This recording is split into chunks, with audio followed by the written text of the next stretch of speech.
I've been going through a rough time with my family. I turned 18 last week, and my dad thought it was the right time to kick me out. My mother passed away when I was 3 years old in an unfortunate accident. Since then, my dad has had a long list of girlfriends and failed relationships. Even as a kid, I'd never seen him without a woman in the house. I had a nanny to look after me during the day while my dad was at work, and whenever he would come back, his girlfriend at the time would be with him. He cut ties with my mother's family after her passing because he didn't see the point of keeping in touch with them. I assumed they didn't want a reminder of the tragedy, so they didn't claim custody to be able to visit me either. Growing up, it was just me and my dad, but he never seemed very interested in being a father to me. He mostly spent his time either working or hanging out with his girlfriend, whoever it happened to be at the time. I tried really hard to get along with him as a kid, but I never received any love and affection from him. He just did the bare minimum for me, so I gradually learned to expect nothing at all. That was my childhood, lonely and kind of sad. But thankfully, I still had my grandfather to keep me company. Unfortunately, he couldn't take me in because my father didn't want to give up custody. Sometimes he'd visit me, and at other times I'd go to him. But my father made sure very carefully that I didn't end up spending more than maybe 3 or 4 days at his place. My visits to my grandfather were regulated by my dad, and I still don't know why he was so finicky about it. I don't know why my father wasn't willing to give up custody, even though he treated me coldly. As I got older, I began to rebel because I wanted to spend more time at my grandfather's place. Obviously, it was because my grandfather showed me more love and affection and actually seemed to care about me beyond just the basics. But my father wasn't willing to let me, and even when I brought up how my grandfather treated me infinitely better than he did, my father would still say that at the end of the day he's my dad and whatever he says goes. My grandfather tried to get my dad to treat me like his own kid several times, but nothing ever changed, nor did he let me move out and live with my grandpa. So even in my teens, I had to continue living with my father.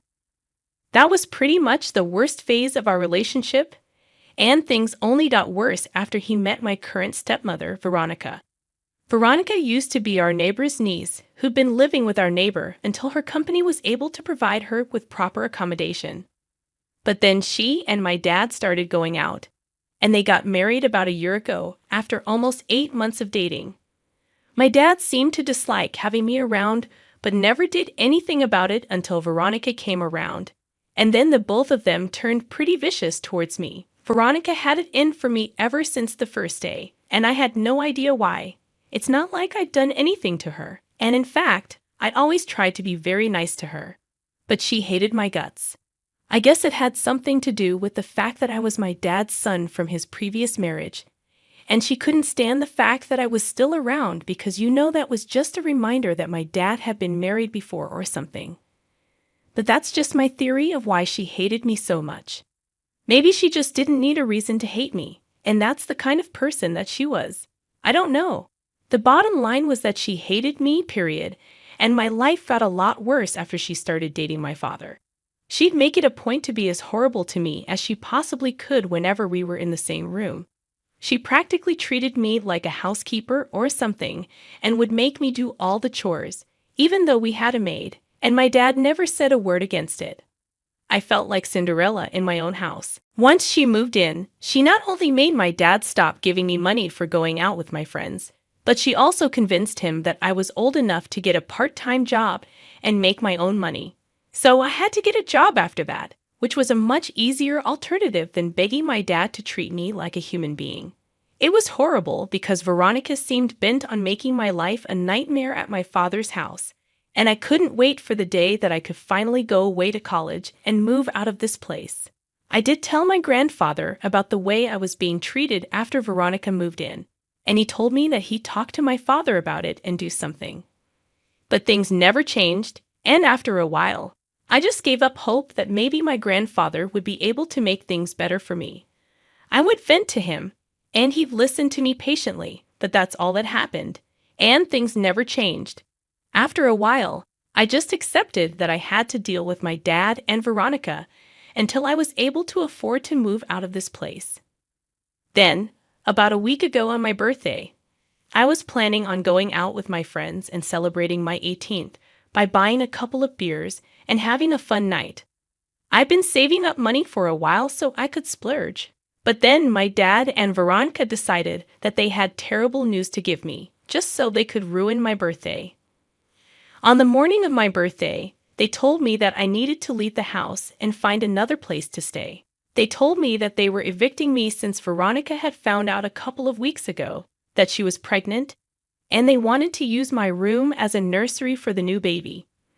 My dad told me that they had come to this conclusion after a lot of thought, and they would rather that I did not beg or act all prophetic, so they'd reconsider because that would just ruin their happy mojo. Veronica told me that since I was an adult now, I needed to look out for myself, and this could be the start of something great. She tried her best to sound concerned and hopeful, but all I heard was a conniving snake trying to get me kicked out of my house. I tried to tone down the panic that I was feeling and decided to be rational with them, because I knew that crying, kicking, and screaming weren't going to get me anywhere with these people. They had no sympathy for me, so I told them that legally they couldn't evict me without notice, and that they needed to wait for a couple of months until I was able to find a place for myself. I honestly had no idea what I was talking about, but I'm pretty sure that a law like that exists. My dad didn't fall for it though and told me that he had everything worked out with his lawyer already, and he highly doubted that I had enough money or resources to come after them legally anyway, which he was right about. I didn't have either of those. So I suggested that I could pay rent for as long as I would live with them, and Veronica shot that down instantly by telling me that rent was not the problem, and that she just didn't want unnecessary people to deal with when she was pregnant.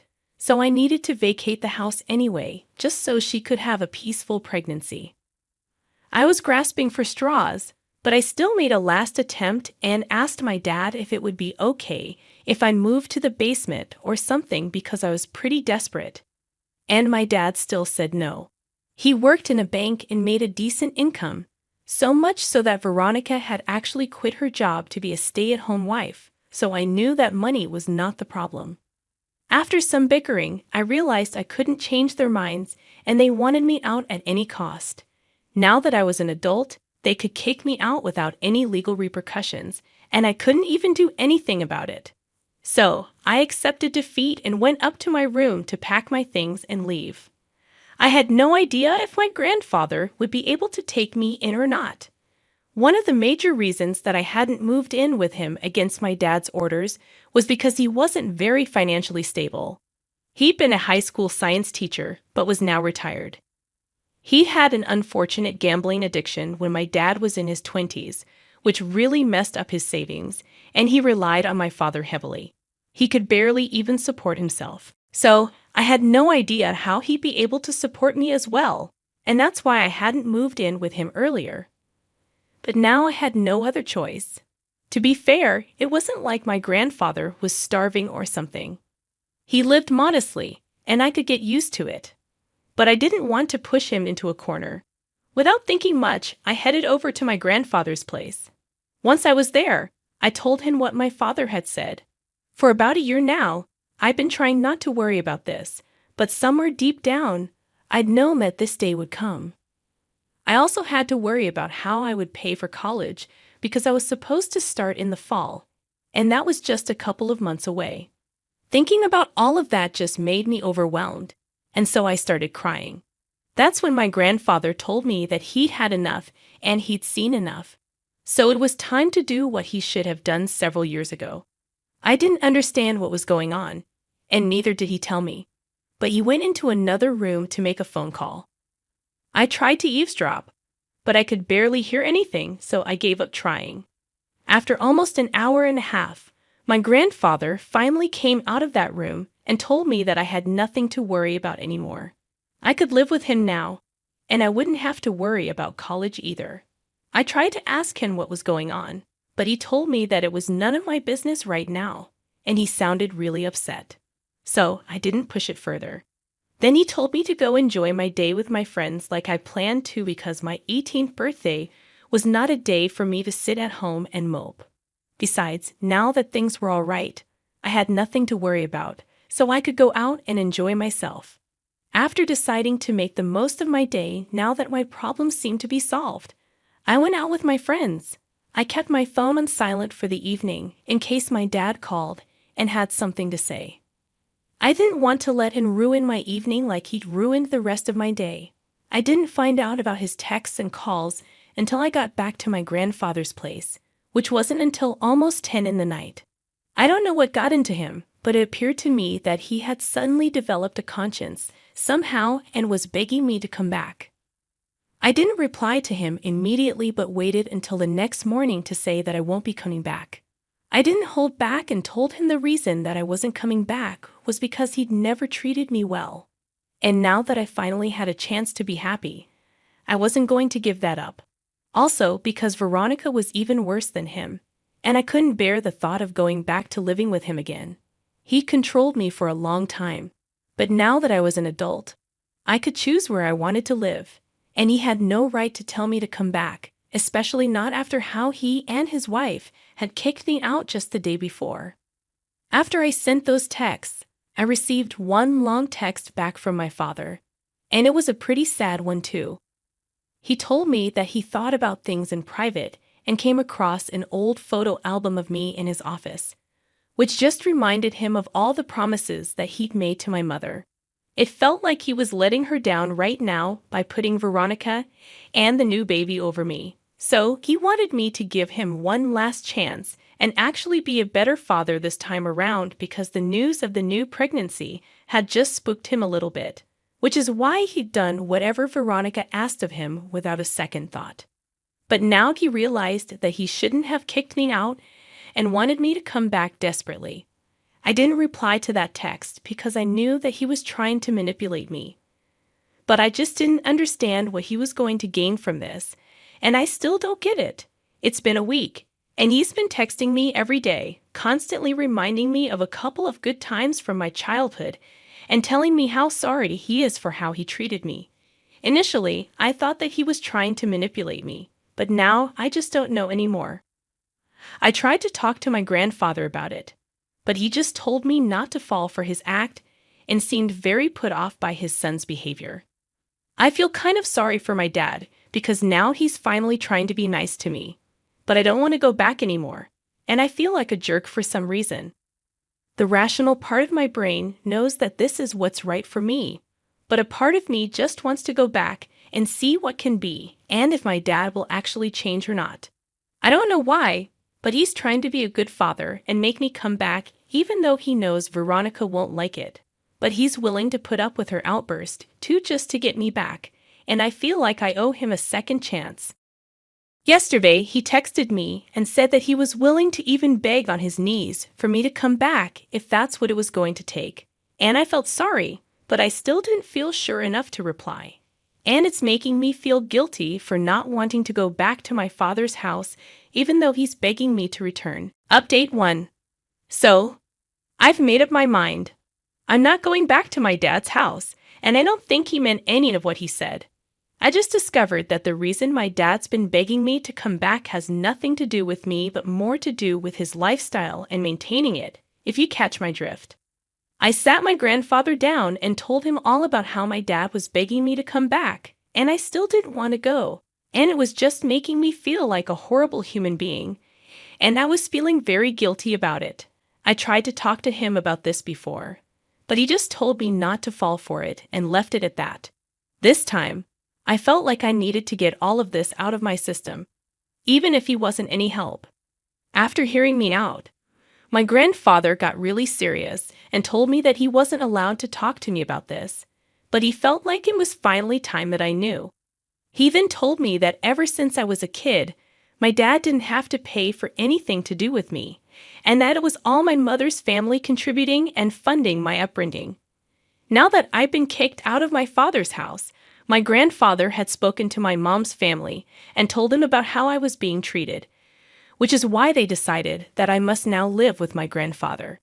They were pretty pissed off at him as well for allowing this to go on for so many years and never saying a word about it. But now they insisted that I live with my grandfather. My dad didn't know about any of this and found out only a couple of days ago after he kicked me out. And my grandfather told him about this.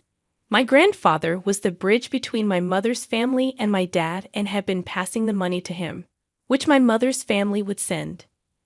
My dad always assumed that it was my grandfather funding everything, and my grandfather never corrected him because he knew that my dad didn't like my mother's side and wouldn't take money from them, which would, in turn, affect me because my dad was never willing to spend money on me. So he kept it a secret and pretended like he was giving my dad money to bring me up. My mother's family was pretty rich, so it was like huge amounts of money, which is probably why I went to a private school for so long, because my dad would never have wanted to spend money like that on me. Unfortunately, after my dad married Veronica, he started keeping those funds from me and forced me to get a job just so I could afford even basic things like going out once in a while and buying clothes and shoes that I desperately needed because I'd outgrown the previous ones. I mean, I know it's not exactly like he was depriving me of food or anything, but it still felt pretty bad. My grandfather still didn't tell my mother's side anything because he was afraid of the consequences and didn't know what they would have to say about this, so he just kept it all quiet. But once I got kicked out, he realized that he had to speak up for my sake and finally told them the truth. I was mad at my grandfather for never telling me about any of this, but then he told me that he had no option but my mother's family wanted this to be a secret. Apparently, they didn't want me to know that they were the ones paying for everything because then I'd probably want to meet them. And they didn't want to meet me, not because they didn't like me, but only because they said that I looked too much like my mother and they couldn't bring themselves to do it. So it was more of an emotional reason than a practical one that stopped my grandfather from telling me anything. I was a little mad at him for never stepping up and telling them how my father and Veronica were treating me as well. But he said that he was afraid that if he spoke up about it, my mother's family would intervene and have me taken away from them, and then he'd never get to see me again. It was an irrational fear, but he was still afraid of it. We talked things out, and I have to admit, I'm still trying to process a lot of it, but at least I know the truth now. And I'm definitely not going to fall for my dad's manipulation because he's only trying to get me back so my mother's family will continue sending him the money, and he can use it for his benefit. I knew that his new avatar was too good to be true anyway, so I'm not too upset about any of this. Update 2. So after learning the truth about why my father was so desperate to get me back, I blocked him. It's been a couple of days since then, and since he can't contact me, he started using Veronica's number to text me. Even she called me to let me know that I was being horrible to my father. I didn't have her number saved, so I accidentally answered the call. As soon as I heard her voice on the other end, I wanted to hang up, but curiosity got the better of me, and I stayed. She pretended like she was crying and told me through mock sobs that my dad was really upset and she couldn't see him like this, especially in her condition, as if she had a disease or something. I told her that I wasn't interested in speaking to her, and she handed over the phone to my dad, who was about to say something.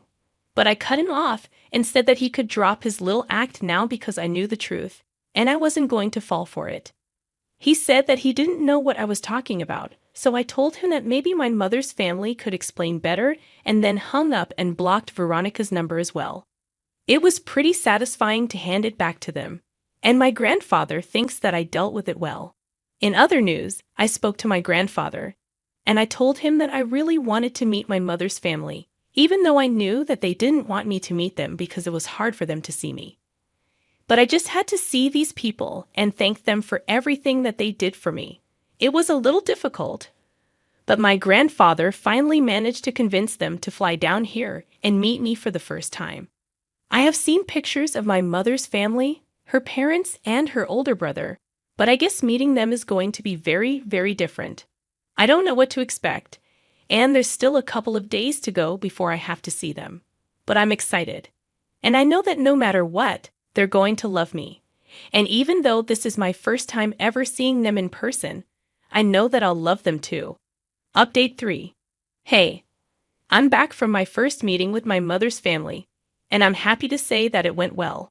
My grandfather was there with me every step of the way, and I'm glad for it because I was pretty nervous. My other grandparents were also lovely people, and my uncle was actually just the same person as I am, but just a lot older. All of us cried a little when we saw each other, which was pretty awkward for the other guests at the restaurant to see. But we didn't care. We were just so happy to meet each other. Once we got over the emotional part of the meeting, they started asking me about my life and interests, and I told them everything. They actually seemed to be interested and cared about me. They also told me that I didn't need to worry about my college funds because they had it all planned out but had forgotten to mention it to my grandfather. That was a huge relief as well. We had a great time overall, and we're going to meet a couple more times before they fly back home next week. They promised me that we're going to meet every month, and they'll either have me fly out to them or they'll come to me. But we definitely will catch up every month, and I'm really happy about it.